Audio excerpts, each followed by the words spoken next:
Stock market wizard. इस book summary के बारे में हम बात करेंगे। कुछ ऐसे इम्पॉर्टेंट लेसन्स हैं, इम्पॉर्टेंट चैप्टर हैं जो मैंने इस बुक में सीखे हैं और वही मैं आपके सामने लाऊंगा। अराउंड कुछ 9 लेसन्स हैं, टोटल 9 लेसन्स हैं जो मैंने इस बुक में सीखे हैं और वही लेसन्स, मेन लेसन्स, वो मैं आपको इस बुक समरी में बताने वाला हूँ। वीडियो को पूरा देखिएगा क्योंकि काफ़ी ज़्यादा नॉलेज यहाँ पर आपको मिलने वाली है। और ये बुक जो है वो क्यों ज़रूरी है, क्योंकि इसमें जो है वो 17 बड़े इन्वेस्टर जो ट्रेडर हैं, जो हज़ारों करोड़ों रुपए में काम करते हैं, उन्होंने अपना एक्सपीरियंस यहाँ पर शेयर किया है। उनका एक्सपीरियंस इस बुक में लिखा हुआ है। इस बुक के जो राइटर हैं जैकब वैगर, इन्होंने जो है वो 17 बड़े इन्वेस्टर्स से ये मिले जाकर और इन्होंने जो है वो उनका एक्सपीरियंस, उनकी जो मिस्टेक्स हैं, उनको क्या एडवाइस है, वो सारी चीज़ें इस बुक में उन्होंने लिखी हैं। तो आप आगे चल के गलतियाँ करें, अपनी गलतियों से सीखें। इससे बेहतर है आप जो लोग गलतियाँ कर चुके हैं, सीख चुके हैं, उन्हीं की मिस्टेक से आप सीखें और अपनी लाइफ में ज़्यादा तेज़ी से आगे बढ़ सकें। वीडियो को पूरा देखिएगा, अच्छी लगे तो लाइक ज़रूर करिएगा। शुरू करते हैं आज की वीडियो। सबसे पहला यहाँ पर जो लेसन है वो है आपका कॉन्सेप्ट ऑफ गुड ट्रेड और बैड ट्रेड।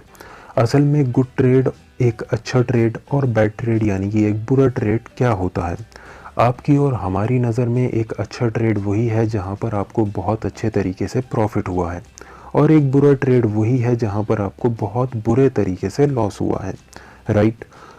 लेकिन ऐसा नहीं है शायद, क्योंकि यहाँ पर जो अच्छा ट्रेड और जो बुरा ट्रेड है उसको कुछ ऐसे डिफ़ाइन किया गया है कि मान लिए आपने जो है वो एक स्टॉक में ट्रेड लिया, एंट्री ली, आपने पूरा एनालिसिस किया, रिसर्च किया, स्टॉप लॉस मेंशन किया, टारगेट आपने देखा कि मैं इतना टारगेट रखूँगा, ये स्टॉप लॉस है, इतनी क्वांटिटी है। प्रॉपर रिस्क मैनेजमेंट के साथ, प्रॉपर एक अच्छे सेटअप के साथ आपने उसमें जो है वो एंट्री ली ट्रेड में। लेकिन एंट्री लेने के बाद एक अच्छा आपको जो है वो मोमेंटम वहाँ पर नहीं मिला और अच्छा खासा लॉस हुआ, आपका स्टॉप लॉस हिट हुआ, ठीक है। तो क्या वो एक बहुत ज़्यादा बुरा ट्रेड है? असल में ऑथर के हिसाब से वो बिल्कुल आपका बुरा ट्रेड बिल्कुल नहीं है, क्योंकि उसमें आपने अपनी पूरी कोशिश करी और वो ट्रेड जो फेल हुआ है उससे आपको कहीं ना कहीं कुछ ना कुछ सीखने को मिला ज़रूर है। इसलिए वो आपका बिल्कुल भी बुरा ट्रेड नहीं है, बल्कि ऑथर कहते हैं कि ऐसे ट्रेड्स को आप एनालाइज करें, अपनी गलतियों से सीखें और साथ में कंटिन्यू वही जर्नी स्टार्ट करें, वही प्रोसेस अपना कंटिन्यू रखें जो आपने उस ट्रेड में करा था प्रोसेस। यानी कि जो भी आपकी स्ट्रेटजी थी उसको कंटिन्यू रखना चाहिए जब तक कि आप उस पर एक्सपर्टीज़ हासिल नहीं कर सकें। साथ में जो अच्छा ट्रेड है, आपकी नज़र में अच्छा ट्रेड वो होगा कि मान लिए आपने जो है वो कोई एनालिसिस नहीं किया, कोई रिसर्च नहीं की, कहीं से कोई टिप मिल गई या आपको कोई ऐसा अंदाज़ा लग गया कि हाँ ये स्टॉक ऊपर जाने वाला है, आपने बहुत बड़ी क्वांटिटी के साथ उस स्टॉक में एंट्री ली। एंट्री लेने के बाद ना आपने रिस्क मैनेजमेंट समझा, ना उसमें रिस्क मैनेजमेंट देखा, ना ही अपना रिस्क डिफ़ाइन किया, ना टारगेट, उसमें कूद पड़े, एंट्री ले ली। एंट्री लेने के बाद स्टॉक ने भी ज़बरदस्त परफॉर्मेंस दिखाई और आपको अच्छा खासा बेहतरीन तरीके से प्रॉफिट देखने को मिला। यहाँ तक कि 50-60% भी मान के चलें कि आपको प्रॉफिट हुआ, तो ज़रूर वो आपकी या हमारी नज़र में जो है वो एक बहुत अच्छा ट्रेड है। लेकिन ऑथर कहते हैं कि वो आपका बहुत ज़्यादा बुरा ट्रेड है, क्योंकि अगर वो ट्रेड फेल होगा तो सबसे बड़ी बात, आपका बहुत ज़्यादा कैपिटल उसमें जा सकता है और दूसरी चीज़, अगर वो ट्रेड फेल हो भी जाए तो आपको उससे कुछ भी सीखने को नहीं मिलेगा, क्योंकि उस स्टॉक में आपने जो है वो कोई अपनी स्ट्रेटजी नहीं रखी, कोई भी रिस्क मैनेजमेंट या कोई भी एनालिसिस आपने नहीं किया। आपकी कहाँ किस पॉइंट पे गलती थी कुछ आपको नहीं पता है और कहाँ पर क्या आपने सही किया था जो इतना प्रॉफिट हुआ है वो भी आपको नहीं पता है।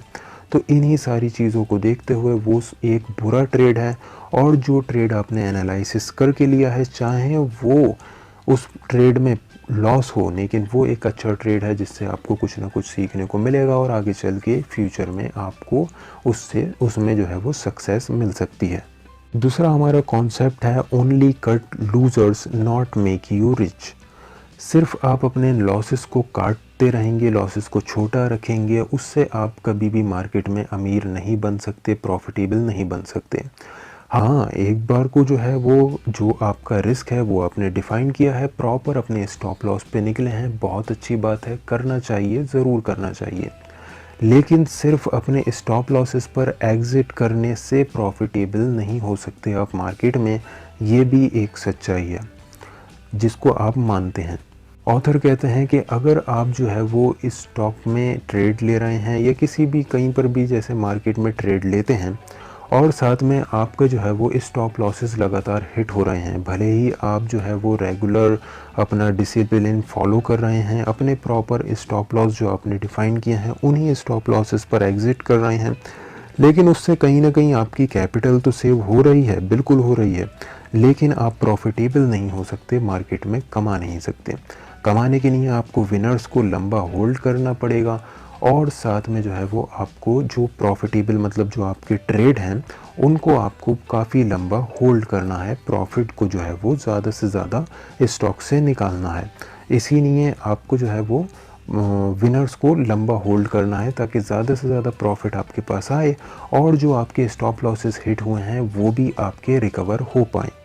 यहाँ पर जो है वो माइकल मार्गस का कहना है, if you not stay with your winners you are not able to pay for your losers.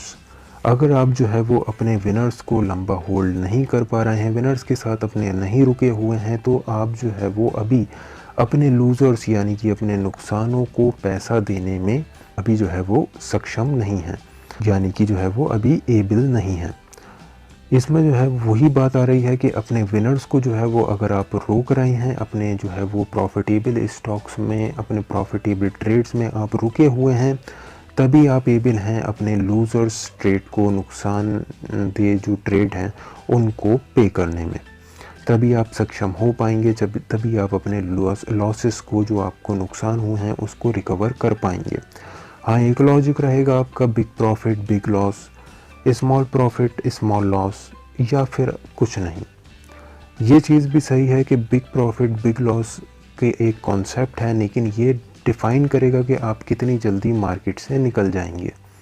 क्योंकि अगर आप जो है वो कहीं ना कहीं, अगर हम जब ज़्यादा ट्रेड करते हैं हमारे हाथ में कुछ नहीं आता है, कहीं ना कहीं हमारे मन में ख़याल रहता है कि हम क्यों ना ज़्यादा बड़ा रिस्क लें और उस हिसाब से ज़्यादा बड़ा प्रॉफिट भी मिलेगा। लेकिन अगर आपके जो है वो कहीं ना कहीं अगर एक्यूरेसी कम हुई या कहीं कोई भी प्रॉब्लम हुई तो बहुत जल्द आप इस कॉन्सेप्ट से मार्केट से बाहर जा सकते हैं।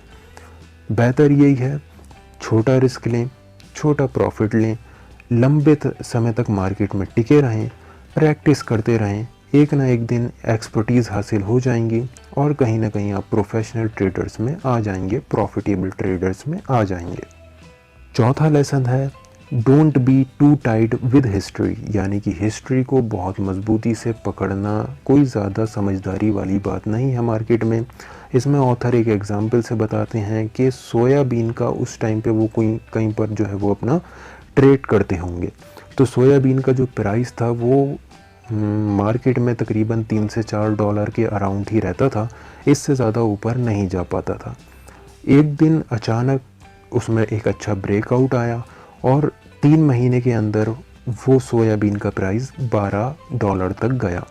यानी कि हमें हिस्ट्री को जो है वो इतने अच्छे तरीके से टाइट नहीं करना है। हाँ, हिस्ट्री देखें ज़रूर, स्टॉक की पास्ट हिस्ट्री, पास्ट परफॉर्मेंस ज़रूर देखें जहाँ भी आप इन्वेस्ट करें, ट्रेड करें, लेकिन उस पर डिपेंड नहीं रहें, क्योंकि हिस्ट्री जो है वो कहीं ना कहीं स्टॉक अपनी बदल देता है। जो स्टॉक 150 पर रेजिस्टेंस फेस कर रहा है 150 रुपये पर, वो अचानक 150 का ब्रेकआउट देकर 1500 तक भी जा सकता है। तो हर स्टॉक का अलग अलग स्टाइल है, अपने स्टाइल के साथ ट्रेड करें, अपने हिसाब से रिस्क मैनेजमेंट के साथ उसमें ट्रेड करें। हिस्ट्री पर बहुत ज़्यादा डिपेंड नहीं रहें, हिस्ट्री सिर्फ सपोर्ट और रेजिस्टेंस जोन की तरह ही उसको देखें और इस तरीके से उस पर जो है वो अपने स्टॉप लॉसेस, टारगेट्स वगैरह आप डिफ़ाइन कर सकते हैं। पांचवा लेसन है, never trade in that situation where you have no control. पहले अपनी जो है वो मनी जो आपने पैसा लगाया है ट्रेड में वो आपका प्रोटेक्ट रहे, ये सबसे ज़्यादा ज़रूरी है पहले आपके लिए। इसलिए कभी भी उस मार्केट की सिचुएशन में काम नहीं करें जो आपके कंट्रोल के बाहर चली गई है। जैसे कि मान लिए आपने एक स्टॉक लिया, स्टॉक में अपना स्टॉप लॉस भी रखा और टारगेट भी डिफ़ाइन किया, ट्रेड लिया। ट्रेड लेने के बाद स्टॉक में कोई बैड न्यूज़ आ गई, कोई बुरी खबर आ गई, पूरी मार्केट जो है वो नीचे जाने लगी, आपका स्टॉक भी बहुत तेज़ी से नीचे जाने लगा, स्टॉप लॉस से भी ज़्यादा नीचे चला गया और आपका कंट्रोल अब स्टॉक पे से हट चुका है। बिल्कुल भी उस सिनेरियो में आपको वेट नहीं करना है, फ़ौरन वो सारा स्टॉक अपना जितनी भी क्वांटिटी आपने ली है वो सारी क्वांटिटी फ़ौरन के फ़ौरन आप बेच दें। और साथ में मार्केट से जो है वो कुछ टाइम के लिए दूर रहें ताकि आप जो है वो उसको प्रॉपर अब्ज़ॉर्ब कर पाएँ, प्रॉपर जो है वो आप उसको समझ पाएँ। जब तक कि कंडीशन, जब तक कि सिनेरियोज़ मार्केट के आपके कंट्रोल में नहीं आए, मार्केट में दोबारा नहीं आए, दोबारा कोई भी ट्रेड नहीं लें जब तक कि सारी सिचुएशन आपकी जो है वो कंट्रोल में नहीं आ जाती है। तो कंट्रोल के बाहर जब भी स्टॉक जाए, जब भी आपका ट्रेड कंट्रोल के बाहर हो जाए, फ़ौरन एग्ज़िट करें और मार्केट से थोड़ा दूर होकर आराम से उसको देखते रहें जब तक कि वो आपके कंट्रोल में नहीं आती है। इसमें पॉल ट्यूबर जॉन्स कहते हैं प्राइस के साथ टाइम पर भी स्टॉप लॉस लगाएं। मान लिए कि आपने जो है वो एक स्टॉक लिया, उसमें अपना स्टॉप लॉस भी सेट किया, आपने टारगेट भी डिफ़ाइन करा कि इस टारगेट पे मुझे प्रॉफिट बुक करना है। स्टॉक में आपने एंट्री ले ली है, स्टॉक में 1 हफ़्ता हो गया, 2 हफ़्ते हो गए, 3 हफ़्ते हो गए, टाइम जो है वो आगे बढ़ता जा रहा है लेकिन स्टॉक ना तो स्टॉप लॉस हिट कर रहा है ना ही टारगेट हिट कर रहा है। 1 महीना 2 महीने तक हो गए हैं। बेहतर यह है कि आप जो है वो ना तो स्टॉप लॉस का वेट करें ना ही टारगेट का वेट करें, आप सिंपल अपने जो है वो एग्ज़िट करें जिस भी प्राइस पर आपको एग्ज़िट मिल रहा है, क्योंकि वहाँ पर आपका हो सकता है कि पैसे का नुकसान नहीं हो रहा हो लेकिन टाइम का नुकसान हो रहा है और टाइम आजकल पैसे से भी ज़्यादा कीमती है। इसलिए जो ट्रेड हैं उनको जो है वो एग्ज़िट करें और कहीं और बेहतर अपॉर्चुनिटी देखें और वहाँ पर ट्रेड करें ताकि आपका जो है वो पैसा तो बच ही जाए और कम से कम आपका टाइम भी बचे। तो इसलिए ऑथर कहते हैं कि अपने प्राइस पर तो स्टॉप लॉस लगाएं, साथ में अपने टाइम पर भी स्टॉप लॉस लगाएं। किसी भी अंडर परफॉर्मिंग स्टॉक को लंबे समय के लिए होल्ड करना भी बहुत ज़्यादा नुकसानदेह चीज़ है। और अगर मैं पर्सनली बताऊं तो मुझे भी इस चीज़ से बहुत ज़्यादा नुकसान हुआ है। कुछ स्टॉक ऐसे थे जो मैंने बाय करे और बाय करके छोड़ दिए, ना स्टॉप लॉस हिट हुआ और ना ही टारगेट हिट हुआ। बल्कि अगर मैं उन स्टॉक की जगह दूसरे जो स्टॉक मार्केट में चल रहे थे उधर मैं पैसा लगा देता अपना, तो वहाँ पर मेरे कम समय में ज़्यादा से ज़्यादा रिटर्न मैं निकाल सकता था, लेकिन वहाँ पर मेरा टाइम का भी लॉस हुआ और पैसे का भी लॉस हुआ। तो इस चीज़ को भी आपको ध्यान में रखना है, टाइम पे भी स्टॉप लॉस लगाएं, प्राइस पे भी स्टॉप लॉस लगाएं। माइकल मार्कस कहते हैं बुक में कि मार्केट में अपना डिसीज़न लेना चाहिए। मार्केट में किसी भी टिप पर, किसी और के एनालिसिस पर, या फिर आपके जो दोस्त कह रहे हैं स्टॉक बाय करने पर वो बाय कर लिया। कोई आपसे पूछे ये स्टॉक क्यों बाय किया है, भाई मेरे दोस्त ने बताया था, मेरे टीचर ने बताया था, या अखबार में आया था। कहीं से भी कोई भी टिप आपको मिले और आप उस हिसाब से बाय कर लें, वो कहीं ना कहीं आपको आगे चल के लॉस देगा। अपना एनालिसिस करें, क्योंकि हर किसी का अपना जो है वो स्टाइल होता है, अपना रिस्क एपिटाइट होता है। हर किसी का अपनी अपनी रिस्क लेने की कैपेसिटी होती है, उस हिसाब से जो है वो रिस्क लिया जाता है, स्टॉक में ट्रेड लिया जाता है। तो किसी भी स्टॉक में जब भी ट्रेड लें, अपना एनालिसिस करें, अपनी रिसर्च करें, अपना डिसीज़न लें, उसके बाद ही कोई भी ट्रेड करें। और ये ज़्यादातर मैं अपनी जो रिकमेंडेशन वाली वीडियोस होती हैं जिसमें मैं स्टॉक्स के एनालिसिस बताता हूँ, और जो मेरी एनालिसिस वाली वीडियोस होती हैं तो उसमें भी मैं डिस्क्लेमर में यही बताता हूँ कि मैंने जो है वो एडवाइस नहीं दी है आपको किसी भी प्रकार की, मैंने केवल अपना जो है वो पॉइंट ऑफ व्यू रखा है। आप जो है वो कोई भी ट्रेड या एनालिसिस करने से पहले अपनी रिसर्च, अपना एनालिसिस करें। वो इसलिए क्योंकि हर किसी का अपना स्टाइल, अपना रिस्क एपिटाइट होता है। उस हिसाब से हर कोई अपने अपने हिसाब से अलग अलग तरीके से ट्रेड लेता है या इन्वेस्टमेंट करता है। तो उस सिनेरियो में काफ़ी ज़्यादा प्रॉब्लम क्रिएट हो सकती है आपके लिए अगर आप किसी और की टिप पर, किसी और के पॉइंट ऑफ व्यू पर ट्रेड लेते हैं तो। ब्राउज कॉर्नर कहते हैं कि अपना रिस्क मैनेजमेंट समझना बहुत ज़्यादा ज़रूरी है। अगर आपको लगता है कि इस कंपनी के आपके पास इतने शेयर होना चाहिए, तो उसके आधे ही शेयर आप लीजिएगा, क्योंकि यहाँ पर रिस्क एपेटाइट काफ़ी ज़्यादा इंक्रीज़ हो सकता है। और साथ में जो है वो इक्विटी में इनका कहना है ऑथर का कि 2% से ज़्यादा का रिस्क नहीं लेना है, बल्कि ये अगर मैं अपनी बात करूं तो ये हमारे रिस्क एपेटाइट के ऊपर है कि हम कितना रिस्क जो है वो ले सकते हैं, और क्वांटिटी से हम अपने जो है वो प्रॉफिट और लॉस को ऊपर नीचे कर सकते हैं, क्वांटिटी ऊपर नीचे एडजस्ट करने के बाद। साथ में जो है ये बता रहे हैं ऑथर के, यहाँ पर जो है वो मार्केट में आपको जब निकल जाना है, अगर आपकी मार्केट समझ के बाहर है, जैसे कि इससे पहले भी मैंने पॉइंट आपको बताया था कि जब मार्केट आपके कंट्रोल के बाहर आ जाए, आपको बिल्कुल कुछ समझ नहीं आए क्या करना है, मार्केट से बिल्कुल बाहर हो जाएं, सारी पोजीशंस को एग्जिट कर लें और आराम से बैठ के मार्केट को देखें। जब मार्केट आपकी समझ में आ जाए, आपको पता चल जाए कि हाँ मार्केट में ये हो रहा है या ये हो सकता है, तो अब मार्केट में आप आ सकते हैं। जब आपको मार्केट पे कंट्रोल हो गया है, मार्केट में आपको जो है वो सब कुछ समझ में आने लगा है दोबारा से, तो अपनी जो है वो इक्विटी पे 2% से ज़्यादा रिस्क ना लें, इसमें ये बता रहे हैं। और साथ ही साथ आप अपने स्टॉक्स की जितनी क्वांटिटी लेना चाहते हैं, जितना आपको लग रहा है कि इस स्टॉक की मेरे पास इतनी क्वांटिटी होना चाहिए, तो उसकी आधी ही क्वांटिटी लें, ताकि आपका रिस्क एपेटाइट आपके अंडर रहे, आपके जो है वो कंट्रोल में रहे, और आपको ज़्यादा कोई नुकसान नहीं हो पाए मार्केट में। रिचर्ड डेनिस कहते हैं कि प्योर टेक्निकल और ट्रेंड फॉलोइंग अप्रोच हमें रखनी चाहिए। जो ट्रेंड फॉलोवर ट्रेडर होते हैं वो केवल अपने ट्रेंड को फॉलो करते हैं, उनको मतलब नहीं है कि वो क्या ख़रीद रहे हैं या क्या बेच रहे हैं, चाहे वो गोल्ड हो, कमोडिटी हो, मतलब चाहे वो कमोडिटी हो या फिर आपका इंडेक्स हो या फिर स्टॉक हो, कोई भी चीज़ हो, वो सिंपल अपना ट्रेंड को जो है वो फॉलो करते हैं। उनका सिर्फ एक ही मकसद रहता है, नीचे ख़रीदना है, ऊपर बेचना है। एक असली जो है वो ट्रेंड फॉलोवर जो ट्रेडर होता है, वो केवल अपनी स्ट्रेटजीज़ को फॉलो करता है, अपने जो है वो ट्रेंड को फॉलो करता है। उसको कोई मतलब नहीं होता है कि वो इंडेक्स में काम कर रहा है, कमोडिटी में काम कर रहा है या फिर इक्विटी में काम कर रहा है। उसको सिर्फ ये पता होता है कि नीचे मुझे ख़रीदना है और ऊपर के प्राइस पर बेचना है।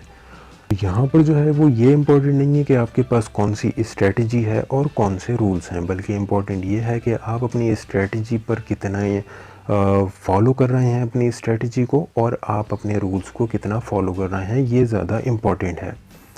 आप अपने रूल्स को फॉलो करते रहें, स्ट्रेटजी को बिल्कुल चेंज नहीं करें, चाहे 10 बार प्रॉफिट हो जाए, स्ट्रेटजी को चेंज नहीं करना है। अगर स्ट्रेटजी बैक टेस्टेड है, अच्छी एक्यूरेसी रखती है, हो सकता है कि वो जो आपकी जो दिन चल रहे हैं, जो स्ट्रेटजी आपको लॉस दे रही है, वो उस स्ट्रेटजी का एक नेगेटिव टाइम चल रहा हो। जब उस स्ट्रेटजी का पॉजिटिव टाइम आएगा, तो वो पूरी प्रॉपर एक्यूरेसी निकाल कर आपको प्रॉफिट देने लगेगी।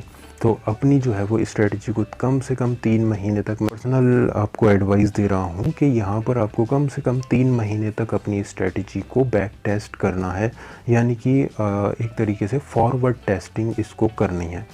3 महीने लगातार छोटी क्वांटिटी पर ट्रेड लें, फिर उसको एनालाइज करें, कब क्या मिस्टेक हुई थी, कब के ऐसे सिनेरियोज थे जब स्ट्रेटजी ने लॉस दिया था, उस हिसाब से अपना जो है वो पूरी एक शीट बनाएं, एक जर्नल बनाएं, उसमें लिखें सब कुछ, और फिर उस स्ट्रेटजी पे बड़ी क्वांटिटी में ट्रेड करें जब आप उस पर कॉन्फिडेंस हो जाए, जब आपका उस पर हाथ जम जाए।